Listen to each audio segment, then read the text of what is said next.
Can you believe in a future that you can't see or experience yet, but you've thought about enough times in your mind that your brain is literally changed to look like the experience has already occurred? And can you fall in love with a future potential, a future reality, to such a degree that your body, as the unconscious mind, begins to believe it's living in that future reality in the present moment? Yes. And you're signaling new genes and new ways to change not only your brain, but your body begins to change to look like the experience has already occurred.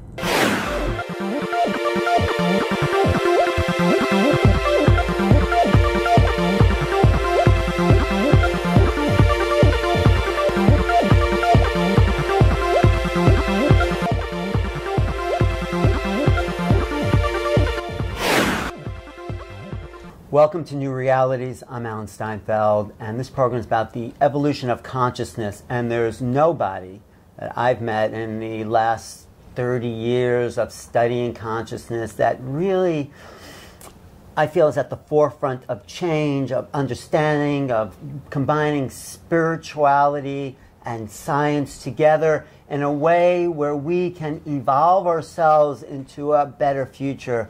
Talking to my good friend Joe Dispenza. Great to be with you, Alan.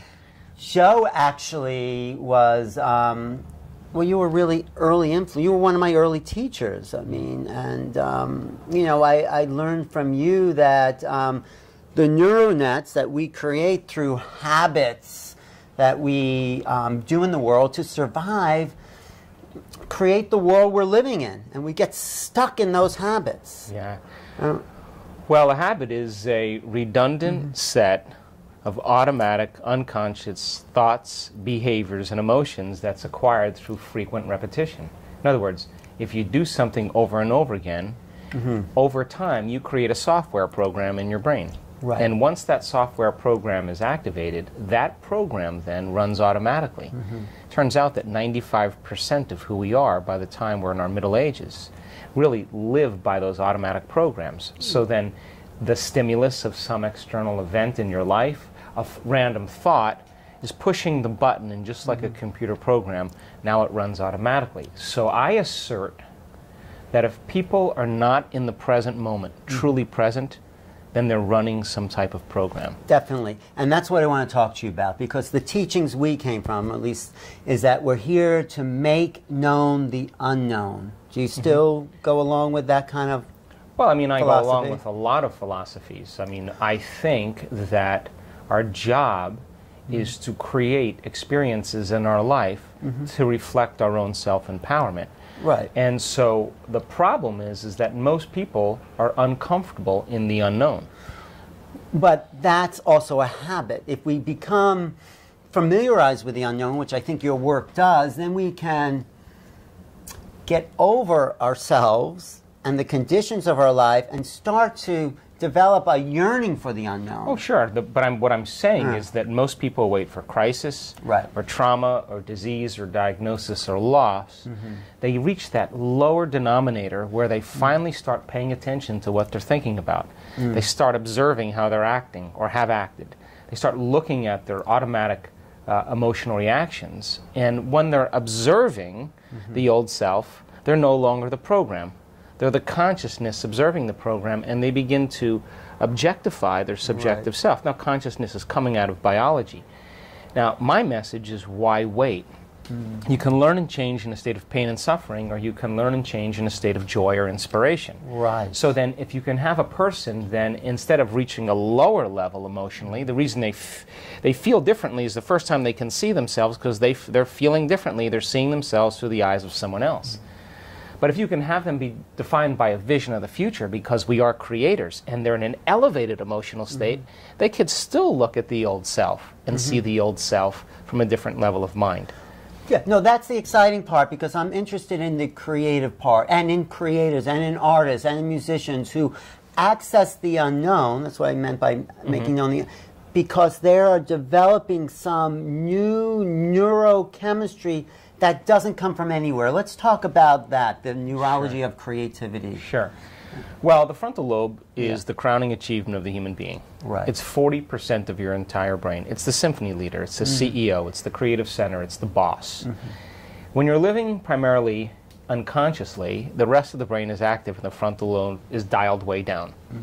The moment you ask a question or you get a creative idea, the moment you speculate possibility, the moment you ask what if, the frontal lobe, the seat of our attention, our intention, our creative center, where we speculate, where we restrain emotional reactions, where we control behaviors, where we have focused concentrations, where we demonstrate free will.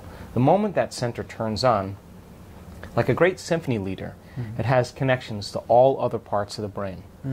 And when you ask that question, the frontal lobe resources different neurological networks that's stored in your brain from things you've learned and experienced, and seamlessly pieces them together to create a new level of mind. And when that happens perfectly in tandem, and those neurons string together, you get an image or a picture in your head. That internal representation is called intention. Now you're locking on to something. The true passionate creator, the true artist then, begins to see that vision and begins to emotionally embrace the outcome. The moment they begin to emotionally embrace the outcome, their brain and body are living in the future, in the present moment, and when they're transfixing their idea on it, they begin to lay down new neurological networks to reflect that vision. Now, we all do this all the time. Everything that's coming out of our mouth is a new creative moment. As long as you're in the creative process, right? And you're present. Yes. So then once you get that vision, now you have to go through a process of bringing it to life. Now, this is where the rubber meets the road. It certainly is, because we get these moments all the time, and do we do anything with it? Exactly.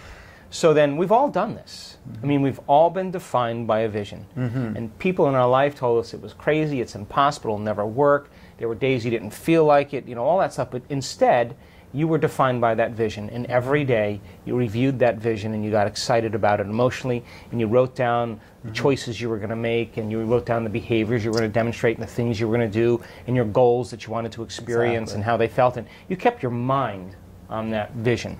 And then you sat down and you wrote down, okay, what are the choices I'm not going to make today? What are the things I'm not going to do? What experiences am I going to stay away from? And what emotions bring me down to a lower level? Let me just get clear on who I no longer want to be. And if you reviewed that every day, that distinction between the old self and the new self, there's a lot of pruning going on neurologically in the brain, a lot of sprouting going on at the same time. And sooner or later, you reach a point where you know that that thing's going to occur. The moment you know it's going to occur, you relax. And now you're no longer trying to control or force the outcome. That's a big moment, though. That's we've all had it. We've all had it. But when you know, because it takes so much energy to work for that, and you know, we're still in processes, many things we want to create. When does that moment, how is that? Is that a mystical moment, or does it what happens in the place where you know that's going to happen? I think that your mind and body all of a sudden align energetically with that vision, electromagnetically. There's a lock-in, and when you lock into it, now you don't even you don't even have to worry. You just know that it's going to happen. You have such a level of self-love and self-respect for yourself and for everybody that you actually step back and allow it to unfold and come to you. So then, think of a time in your life where you said you were going to do something and you didn't accomplish it. Well, what happened then? You had a vision, you got excited, and then you ran out of time the next day, and you didn't feel like it, and you got tired, and you got angry at someone 2 days ago, and you started putting your attention on your problems, and you know there was you know, you had a lot of social engagements, and you what we do is we settle for our past, present reality instead of that vision of the future. And there's only three things that do that to us: the conditions in our environment, the feelings and emotions in our body, and time. So we have to overcome the conditions of the world we're living in if we're going to want creating the vision of the future. Every great person in history understood that they had to be defined by a vision of the future, and to change is to be greater than your environment, to be greater than the conditions in your external world, to be greater than the circumstances in your life. It's also to be greater than the body as the mind. When you say be greater, we have to find that thing in ourselves that is not run by the people, places, times, and events that we're subjected to. Yeah, I mean, let's demystify it a little bit more. You could be defined by a vision of the future and then see your ex-wife, and the next thing you know, you have an emotional reaction, and now you can't remember your vision. Exactly. So then your ability then to say, I want my vision more than this emotion, that kind of clarity. That really helps me because I'm working on creating it. I want my vision more than I want the victimization of my own emotional response. Okay, let's just demystify that even further. Anytime we give up on being defined by a vision of a future, that our thoughts create our reality or create our life, there's only one reason we do that. We trade that vision for some emotional addiction. And we settle back down into mediocrity. And then we find the person in our life and they say, well, I'm suffering today. Oh, you're suffering today? Well, let's see, I'm going to suffer more than you. Oh, really? I'm going to suffer more than you. And we use the people in our life that are doing the same thing to reaffirm our addiction to suffering. Which is just an old neural net that we've been stuck into. Well, let's just call it an unconscious program where everybody gets agreement for being limited. So you're saying hold on to that vision of the future no matter what. Yeah. If you keep your conscious mind on what you want, your subconscious mind will take you there, period. And then in your teaching, you talk about it shows up sometimes in ways that are unexpected. Sometimes. Or always? Well, if you are in the process of taking time out of your busy life to emulate the divine, to emulate the Creator, then you can't be a victim if you're creating. In order to create something unlimited, you have to feel unlimited. In order for you to emulate the divine, you have to become divine. In order for you to be a creator, you must feel like a creator. Now let me finish. Because this is an important element. Because if you took time out of your busy life every single day to allow that intelligence to work with you, that's both personal and universal, within you and all around you, and you made contact with it, it's all around us, but we can't use our senses to experience it. Then if you said to this intelligence, okay, look, I took time out of my busy life today to be like you. I'm a child of you, and I want to be like you, and so I want to create something new in my life. But look, I am such an articulate ego. I want you to bring it in a way that I least expect. Why? Because if you can expect it, it's nothing new. It's got to be a surprise. It's got to rock your world. It's got to catch you off guard. And it has to leave no doubt that what you did inside of you produced that effect outside of you. And when you can correlate the changes you made inside of you with the effect that you produced outside of you, you'll pay attention to what you did and you'll do it again. So the synchronicities, the serendipities, the coincidences then begin to come back to us, and it's those things that capture our attention, and we get a little rush of energy. And that little rush of energy should be that you're headed in the right direction to inspire you to continue creating. Now, the brain learns by mistakes and learns by surprises. Which would you rather have a few of? A good surprise, yes. But that is such a hard moment because when the new comes in, the old personality may not even recognize it because it's so used to its old pattern. How do we start to become available to recognizing the unknown? You have to take time to keep creating. If you keep your conscious mind every single day on that vision and not on the news and not on your suffering and not on your pain and not on your past, but you put all of your attention on that vision, where you place your attention is where you place your energy. And if you invest enough of your energy in your future, your body is going to be drawn to that experience, and you are going to know that experience is for you, and you're going to know that you created it. Now, in the beginning, it's like getting a compass to true north, and there's all kinds of weird fields going on. That's normal.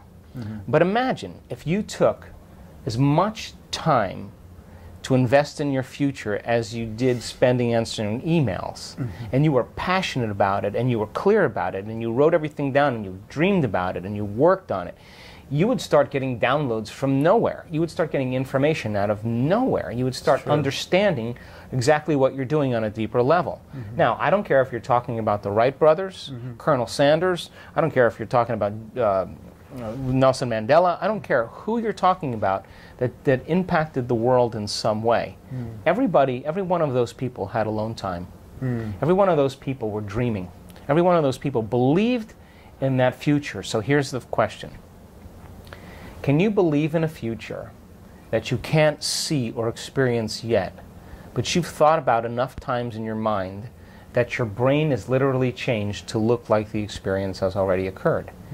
And can you fall in love with a future potential, a future reality, to such a degree that your body, as the unconscious mind, begins to believe it's living in that future reality in the present moment. The physiology of the future is already impacted us. And you're signaling new genes in new ways. And new neural nets of understanding. To change not only your brain, but your body begins to change to look like the experience has already occurred. Now think about this. I do. I have. I mean, yeah, I know. If your brain and body have physical evidence that it has already happened, this is where you can relax. So then, not only are there biological changes that occur, but there's quantum energetic changes that happen as well. And this is where you have to step outside of materialism in order to understand. If you're living reacting to everything in your life, then you're squandering a lot of energy. Certainly. And if you use your boss to reaffirm your addiction to judgment, and you use your ex to reaffirm your addiction to hatred, and you use your enemy to reaffirm your addiction to violence, and you use Facebook to reaffirm your addiction to insecurity, you got a lot of your creative energy tied up. I certainly do. Thank you. A lot of things, okay? And so there's not a lot of energy for you to design a new destiny because you're mismanaging your energy, okay? So let's keep it really practical. So if you're truly in the creative process, my definition of creation is when I forget about me. I become nobody, no one, no thing, nowhere, and no time. I become pure consciousness. And the moment I reach that elegant moment of the generous present moment, all possibilities in the quantum field exist truly when our brain and body are in the present moment. Getting there is the work. So then, most people then create reality from what we call three-dimensional creation. What they know also. Well, they're matter trying to change matter, and if I am going to get a good job, I'm going to do 100 applications and go on, 10 different, 20 different interviews, and then it's going to take me 3 months to get a job. I may not even like that job, but I got a job. So they're pushing their will or their intent, but physically in the world. Or matter trying to change matter. Or you want a new sperm donor, you want a new partner, you want a new specimen, you want somebody to live your life with. Then you're going to go on Match.com, you're going to spend 2 hours. It's going to take time in three-dimensional reality because time is defined by us moving through space. And in this dimension, there's way more space than anything else. So we experience time as we take matter through space. That's how people create. You buy the house, 30-year mortgage, you pay it off in 30 years, it's yours. It takes time to do that. Now, fifth dimensional creation has nothing to do with going anywhere to get anything. Because if you combine a clear intention, a coherent thought, coherent brainwave pattern, with a coherent heart, moving into that elevated emotion, thoughts are electric and feelings are magnetic. The magnetism of this center becomes the energy. The intention is carried on that energy. And now you are broadcasting a new signature into the quantum field. Now, if it's done properly and you understand the mechanics, and I can't get into it in this show, but in fifth dimensional creation, you are not going anywhere to get anything. You are actually collapsing space and time, and you are drawing the experience to you. You are the vortex, because when there's a vibrational match between your energy and that potential that exists in the quantum field by tuning a radio dial, when you lock into that frequency, if you keep revisiting that energetic signature over again every single day, then you don't have to go anywhere and get it. The new job finds you. The new house actually finds you. The new relationship finds you because you are the vortex that's drawing the experience to you. What's the results you've seen in your work and as you've measured playing? Because I think you've seen miracles, which are very exciting. Well, I have seen people create amazing jobs. I've seen people heal themselves. I've seen people have mystical experiences. I've seen people create new opportunities. I've seen people heal themselves from past emotional traumas. Did you see people grow new teeth? Would you see? We saw people grow new teeth, grow new jaws. So I've seen tumors disappear. I've seen MS, lupus, celiac disease, chronic pain, polycystic fibrodysplasia, thyroid conditions. Because they've done what you've guided them to do. Hold the vision of the future, align with that, become a coherent understanding, and some physiology changes. Is that? Well, that's a very, very abridged version. Okay. No, well, we only have a short time, but tell me. Well, imagine if you can get 500 people retreating from their life, and you can teach them the science of creation, and then step by step, methodically push them into the experience. They have the experience, and then build the next experience from that. I'm very, very methodical in the way I do it so that nobody is excluded. Over time, you will see, we've measured the energy in the room, we've measured the energy around people's bodies, we've measured the energy centers of their bodies, we've measured epigenetic changes, we've measured brains, we've measured hearts, we've measured urine, we've measured saliva, and I can tell you we are dynamic human beings. So if you can get a group of people that are sincere, that have really already been no longer talking about skiing, but have been going down the slopes for about a year, and you can get them to start taking jumps, and start doing some really nice tricks, and you can guide them on how to do that, you are going to sooner or later see someone do something supernatural. Now, once they do that supernatural event, I believe that just like a community of people can get sick because of some infection or bacteria, I believe that wellness can be as infectious as disease. And so now, people start popping through. And as they start popping through, whatever their intention is, we start seeing physical, biological, and feedback in their external world in the matter of... And they're creating, the group is creating this field that also allows the consciousness of that to change. When people are living stressed out in their lives, they, for the most part, believe that the outer world is more real than their inner world. And when you do that, your brainwaves go into what's called beta. And beta is your ability to be able to create coherence and meaning between what's going on out there and what's going on in here. For survival. Well, just like right now, we're in beta right now. We're relaxed and we're paying attention, but our attention is primarily on our outer world. We're checking in with our inner world as we dialogue. But if there was a tiger in the room, or there was something that's threatening, your brain goes into a super aroused state, and in that high beta state, now you're driving your sports car in first gear. It's good for the short term, but not for the long term. A lot of people live there. They're worried 70% of the time they're in high beta. So then, in order for you, and when you're in high beta, you're focusing on objects. You're narrowing your attention on something that could be a threat. So if you're stressed out and you're wondering why you keep obsessing about the same thought, is because the hormones of stress are keeping your attention on one thing, because that's the thing that you think you need to address for survival. Okay? Turns out in our research, we've done this thousands of times. When you teach people how to take their attention off of matter, off of objects, off of the particle, and sense energy and sense space and pay attention to nothing, the moment they begin to open their focus, all of a sudden their brainwaves begin to change from beta to alpha. But not only just alpha, where the imaginary inner world starts to become more real, but very coherent brainwave patterns in alpha. So when you're under stress, you're trying to control that person, that thing, that experience, and your attention is shifting from one thing to the next. Turns out that each one of those things has a neurological network in the brain assigned to it, because we've experienced it. As you try to control all these things and your attention is shifting, you measure the brain. The brain is very incoherent. Why is it important to have coherency? Well, because the moment you open your focus and the brain begins to acclimate, different compartments of the brain begin to unify. They begin to synchronize. And what syncs in the brain links in the brain. So when your brain is coherent, you're coherent. When your brain is incoherent, you are incoherent. So we've measured this thousands of times.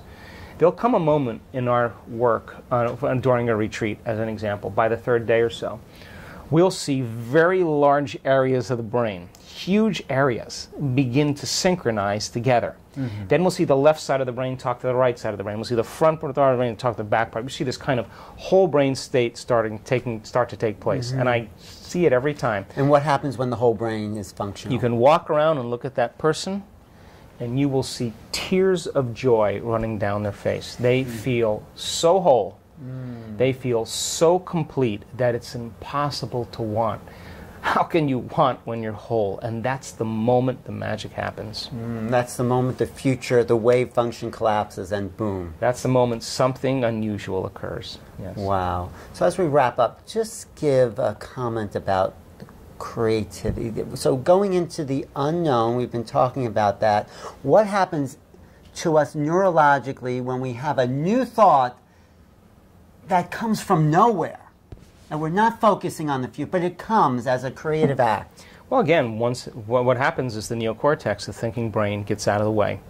When you get beyond your analytical mind, and we've measured this thousands of times, you are at your absolute best, Alan, when you get beyond yourself. Thank you. And we see a strip chart, we're measuring someone's brain, and all of a sudden we just see this brrrr, and then there'll be a pause. And then 10 minutes later, brrrr, and we know that's downloads. The person is having epiphanies. They're having downloads. They're getting it from the field. Yeah, the nervous system's tuning into They're that. getting it from the field, so something's feeding us from the unknown, if we call it that. Well, we're getting raw information that's beyond our senses. The nervous system really is the superconductor of consciousness.